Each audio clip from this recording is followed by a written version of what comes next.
Scott Pendlebury from the Collingwood Football Club. You're listening to the Coaches Panel. This is Patrick Crouch from the Carlton Footy Club. You're listening to the Coaches Panel. Max Gorn, Melbourne Football Club. You're listening to the Coaches Panel.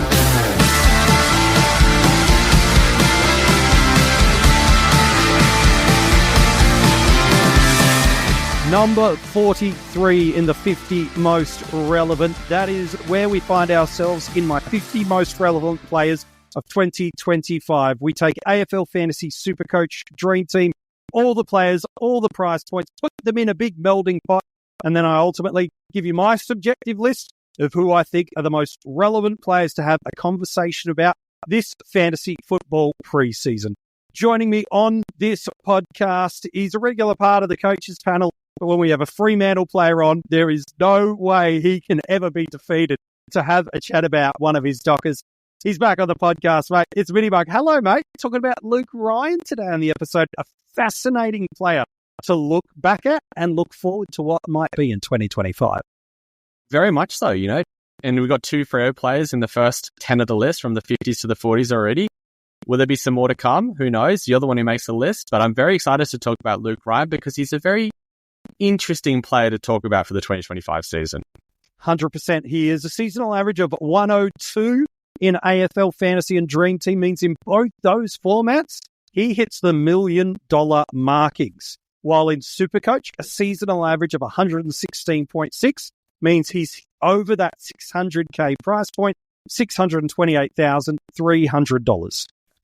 Last year, a phenomenal season, a career season, you could say, in many different markers, specifically in the area of seasonal high scores, because they were both career high scores, a 197 in SuperCoach against the Tigers, while it was a 161 in that same game, in the same opponents.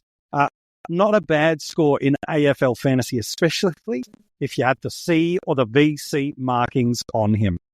He's such an interesting player to look at. And we'll deep dive into his numbers and his season and how he scores in a moment. But he's ranked per game number 1 in the league for marks and rebound 50s, number 2 in the league for kicks, 4th for meters gained, and 7th for effective disposals. While he's probably not the most adventurous playmaker we see in the AFL, what he does, the Dockers just build so much of their defensive core in and around him, knowing that if there's an intercept marker to take, he's probably going to get that in sort of that inside 30 to defensive 50 range. If there's a kick in to have, he'll get his lion's share of those. And then there's just those games where they want to try to ice the clock. He just finds a way to get involved in every single ball movement outside of the defensive Fremantle lines. He's just incredible how he goes about getting his hands on the footy almost every single defensive outlet. Yeah, it's crazy how much of the ball actually goes through him. I think Freo have a propensity to go through him. You talk about the kick-ins. If he's not getting 90 to 95% of the kick-ins next year, I'll still be shocked. He does a lot of good things with it, a lot of things that Freo fans probably aren't as happy with it. And same with some of the icing of the clock. Sometimes he probably gets it a little bit too much for our liking. But as you read out those stats, you know, you talk about how many marks he's getting, how many effective disposals he's getting. A lot of that just comes from the fact that he is almost the quarterback for the team. He's the one who just controls the play for the team, finds the right options to be able to then open up the rest of the field. And because of that, he's a pretty safe player. You know, he occasionally gets a very high ceiling score when the game is being iced. You know, you talk about that 160 against Richmond in AF and the 197 that he got in SuperCoach for that. They were just icing the game for about half time. There was no reason for them to take the game on anymore. It was over.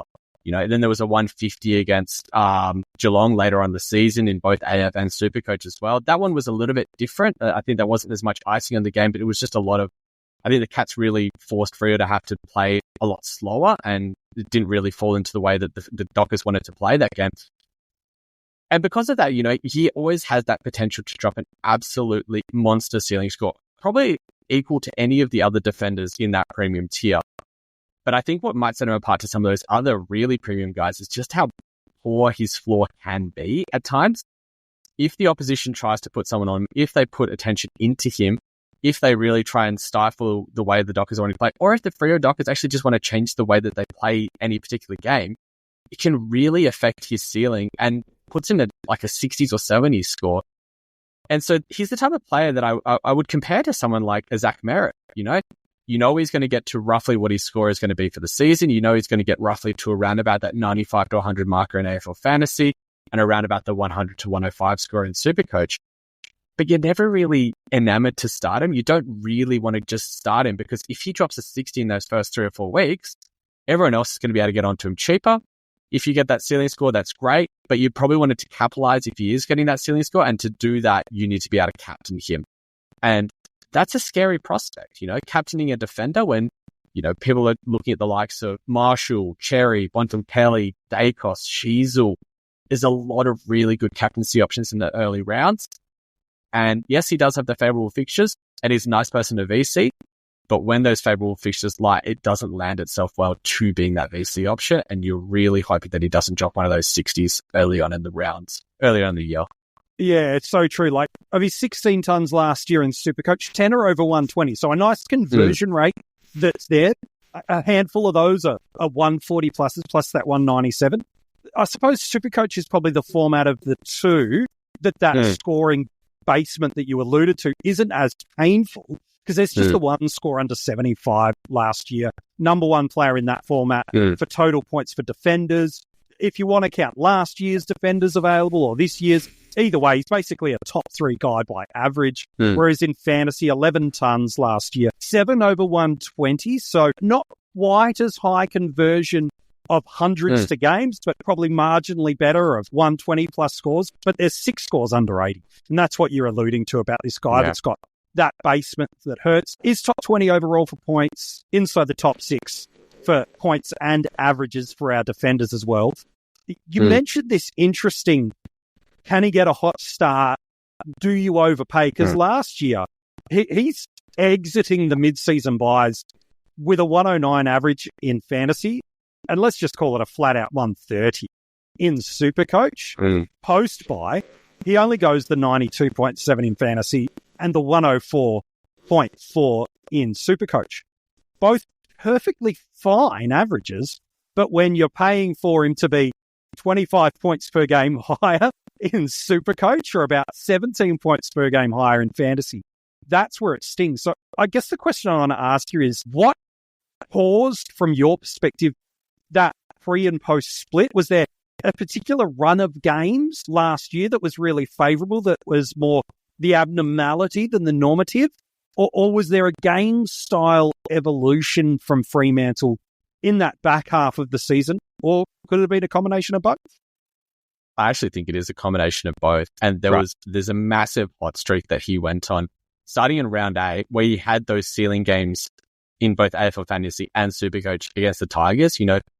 It's not often that you see a player go 160 AF. Not in this day and age. You might get 10 of them in a season. And then he's gone 197 SuperCoach as well, just because of how much efficiency it was. And he jumped it up in that last quarter. I think he went plus 60 SuperCoach, plus 60 AF in that last quarter. It was really quite filthy. The next game afterwards, he has the Swans, and the Dockers played all right in that game. They were able to, slow the game down a bit.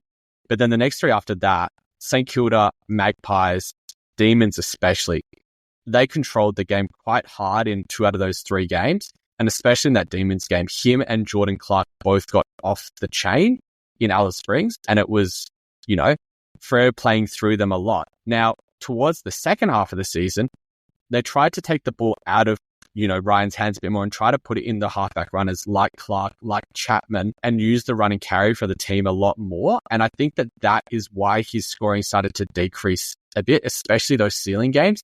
They didn't really want to junk it up. They're trying to go hard for wins, trying to go hard to actually get the ball from the D50 to the forward 50. And it didn't leave a lot of that junking that we actually saw earlier on in the season.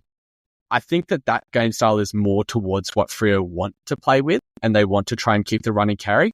There will obviously be the occasional game where he can junk it up hard, and I wouldn't be surprised if he drops a one or two 140 plus type games in AFL Fantasy and 160 plus games in SuperCoach. But if you're starting him, you're taking on the risk and saying, I think those are going to happen early on in the season, and I think he's going to put enough separation from me and towards the other premium defender options that it's worth the price tag. And that might well happen, but it's probably a bigger risk than what I'd be considering to take. Yeah, it's true. At this price point, like he's coming off the back of a career high season, even with that slow 8 weeks to end the year. Now, there's still some decent ceiling games in this final 8 weeks across the formats. It's not exactly like he's stuck in purgatory of 80s and 90s. There is some ceiling games that pop through there.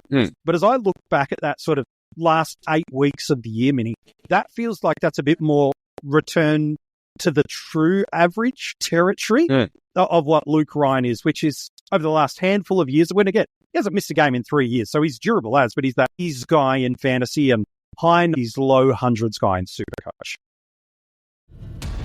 This episode is brought to you by Unstoppable. Discover the inspiring true story about Anthony Robles, who defied every expectation to become a national wrestling champion in Unstoppable, a new original movie from Amazon MGM Studios and director William Goldenberg, evoking the excitement and camaraderie of classic sports dramas and thrilling wrestling matches. Unstoppable features an all-star ensemble cast, including Jarrell Jerome, Jennifer Lopez, Don Cheadle, Michael Pena, and Bobby Cannavale. Unstoppable is streaming exclusively on Prime Video January 16th.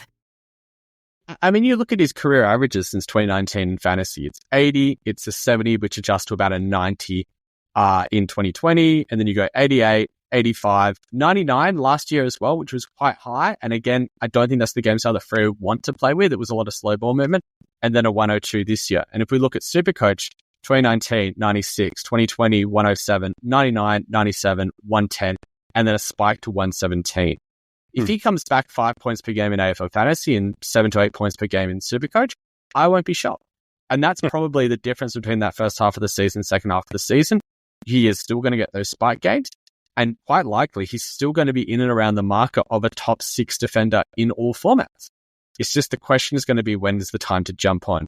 You talk about that back half of the season in 2024. There's a 63 AF and a 75 SuperCoach. There's a 67 AF and a 98 SuperCoach. There's a 79 AF and a 68 SuperCoach. If he drops one of those sorts of games early on in the season at his price tag, he's going to drop his price by 50, 100K in AFL Fantasy and probably by about 50K in SuperCoach as well. And that might be a good jump on point because, as with all the Fremantle players coming into the 2025 season, they have that fantastic buy in round 13. And if you can jump onto him right before it or right after it when his price is right, you're getting a player that's playing all 4 of the other buy rounds and only misses the buy round with one out of the team, which is a great spot to be in. Yeah, I suppose people might be tempted by Luke Ryan at the start of the season on a couple of moments, because you're right.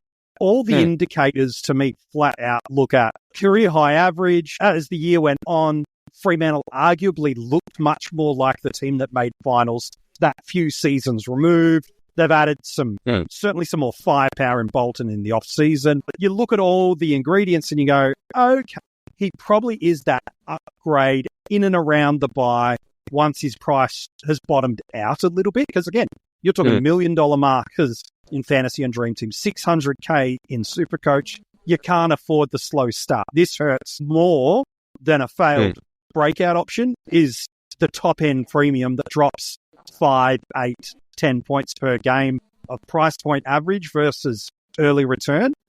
That's the thing that really slows your season's movement more so than a mid-pricer that failed for a week or two or the odd rookie roulette miss. But I suppose the positive that people might be looking at is some of those top-end defenders that I want to get, and even breakout range, there's a lot that do have an early season buy. Ryan doesn't have that.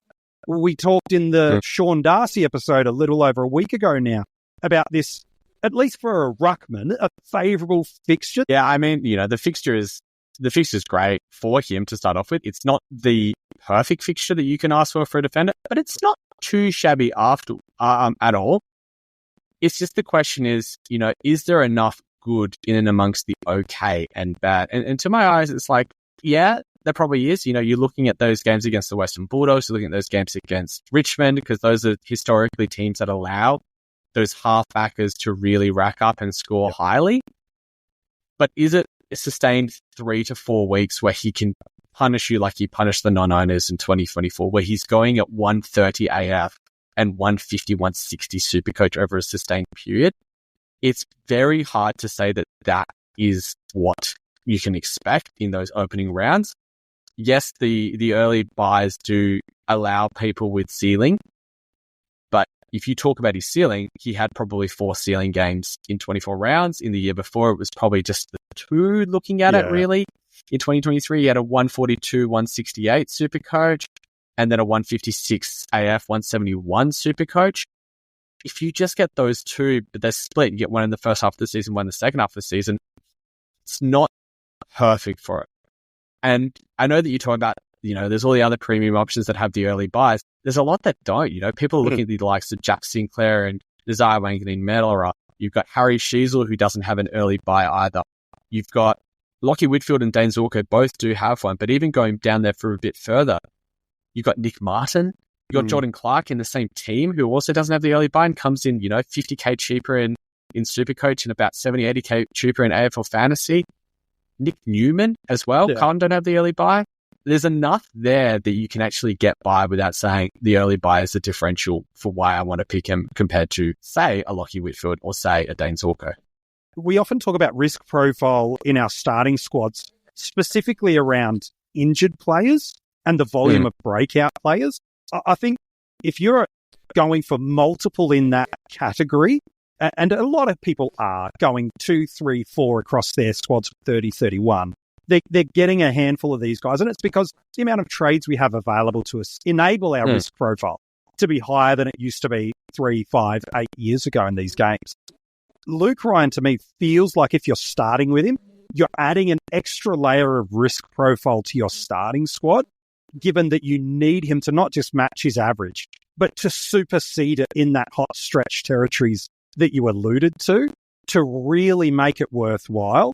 And I think if you've got a bunch of other riskier, quote unquote, types of mid-price injured guys, fixture runners in that first 6 weeks, I just don't like putting an element of risk profile at this top end of the tree. If you are spending that $1 million marker in fantasy, 600 plus in SuperCoach, to me, you're wanting something that feels really bulletproof. And I don't know if his durability certainly is, but him to say he's going to rock 120 plus average across the formats to come out of the gate swinging, to do what you're paying for him to do, just don't have that solid confidence to add that element of risk profile to my starting squad. It's the balance, like you say, he doesn't have an injury history. You can guarantee that he's probably going to play all the games of the season because he just doesn't get injured. And a lot of those halfback type players really don't have that heavy of an injury history. There's a few, around thereabouts, like Dane Zorko's got a bit, Whitfield's got a bit of a random injury history. Houston's had a couple of smaller ones in his time as well. But Ryan is bulletproof in terms of that. The risk comes from if he doesn't meet the same scoring potential for price. And it's definitely there, and you do have to balance it. I just think that there's probably better value elsewhere to start off with in terms of someone that you think can exceed their average or exceed their price, someone you think is a better fixture to start off with, someone you think has captaincy potential at the same price tag, because you look in their midfield and there's players that are at that 630K marker where you go, yeah, I'd be comfortable captaining you on any given week. Even you look at someone like Tom Green, who comes in much cheaper because of his injury discount. He's 50K cheaper than Ryan is in SuperCoach, and 20K cheaper than what he is in AFL Fantasy. And you'd probably rather trust the captaincy with him compared to someone like Ryan. That's where the risk comes in with him. It's not that he's going to break down. It's not that he's going to be able to score week in, week out. It's just that he doesn't do enough for you to start off with. Yeah. The 50 most relevant isn't just about the 50 players you should only consider in your starting squad and stuff what could be after round one lockout ends and rolls through. It's about looking at the season in totality, the makeup of our squad, the cadence of when and how we trade into players, and the pedigree that they have to ultimately deliver to you, hopefully, a career best season and winning one of these salary cap formats. So is he someone you want to start with? Maybe not, but as an upgrade option, as someone that's shown he's a top-line defender for multiple seasons, yeah, he might not be in your starting squad, but you've got to consider him as an upgrade during the season. He's like what I said with Zach Merritt. He's the exact epitome of Zach Merritt, but in the defensive line. Merritt is a player that you really typically don't want to start because he's normally priced at what he's going to do, but at some point during the season you can get him at a little bit cheaper, and when it comes to round 24 and it's the end of the season, you want him there in your team. I think that's the way I viewed Luke Ryan for 2025. Yeah, it's a good summary. What does it mean for him on draft day, though? If you're picking him on the Keeper platform, which is the draft platform of choice for the coaches panel in 2025, I don't think anyone would doubt that he's going to go off the board as a D based on what his average is delivering for us. I don't see him being anybody's first defender off the entirety of the draft board, but he'll definitely be someone's D. And again, we talk about this beautiful durability. That's so critical in drafts, just knowing I'm going to get basically 100 guy in fantasy, a 105 to 115 guy in SuperCoach, and he's going to anchor my defense. He's going to play every week, and he's got those ceiling games to win me those matchups on those tight Sunday night games when I need to chase someone down. Yeah. Or if you've got 150 that you're trying to chase and Luke Ryan's the last to play, even if you've got the points on the board, you're not feeling confident, Ryan's the kind of guy that can chase that down in a match with ease. Absolutely, he is. And that's the thing, he's a very safe defender. And the way that you play Classic compared to the way that you play Draft, in Classic, you're inclined to take a bit more risk. And in Draft, you want to take it a bit safer with some of your picks. He's the perfect guy to probably take as like a late second, early third rounder pick. He's probably the third, fourth, maybe fifth defender off the board in AFL Fantasy, and probably about the same in SuperCoach as well. Maybe a little bit later in AFL Fantasy. Some people tend to play for a bit more upside in some of the defenders. But he's the perfect player to take at that point. And yeah, as you say, he's going to be a D1. He's going to play 24 games for the year. He's a perfect player to pick early enough and be confident that he's not going to be what wins or loses you a draft matchup. Yes, he certainly is. Hey, mate, it'd been an absolute pleasure to talk, not just about one of your Dockers, but just to talk fantasy footy with you again. MiniMonk will have you on in a couple more days as the 50 most relevant continues to roll on. Happy to be here and keen to chat in a couple of days. Looking forward to it. If you want to go back and check out any of the other players that we've revealed so far in the 50 most relevant, maybe you're just getting your pre-season rolling, getting back into some kind of 2025 life or work routine. We got a new episode every single day to kickstart your pre-season. There's already over a week's worth of content you can go and check out. If you haven't listened or watched, make sure you do so. If you're watching this on YouTube and you haven't liked the video or subscribed to the channel, make sure you do that and comment below. Are you trading into Luke Ryan? What do you think he's going to average this year? Let us know. And give the podcast, if you're listening, a 5-star rating on whatever platform you're choosing to listen to. If you've not become a part of our Patreon army yet, you need to do that. Our breakout and premium tiers are getting early access to these podcasts a day ahead. They already know who is in at number 42. One of those people that's just jumped into that premium tier is Fernandez. Thank you so much for jumping on board. That is a shout out from us to you. If you become a premium patron, you get everything that is available to our Patreons. You can jump through at any tier level that is right for you. And if you want to get in touch with us across social media or get any of the links that we've mentioned just there from Patreon, our merch and more, it's all in the description of this episode. So who's at number 42? A special guest on the podcast, Mitch Hasey, is coming back. Now, little fun fact from the Fantasy Ball Boys. We had him on for just the one episode of the 50 Most Relevant last year, and it was for Lockie Whitfield. It was a value defender that's been a premium before, that had a pathway to giving us a little bit of value, and ultimately, he finished 16th, I think it was, in AFL Fantasy last year. It was the one player that never moved in and out of his squad. He was there for the whole 24 weeks. So we thought we'd strike the rock twice and see if we can make it work. A defender that's previously been a premium and now offers us some value. Mitch, don't you dare fail me, mate. We are running it back 2 years in a row. Who is Mitch joining us on the podcast tomorrow? Well, who's he talking about? You'll find out in 24 hours.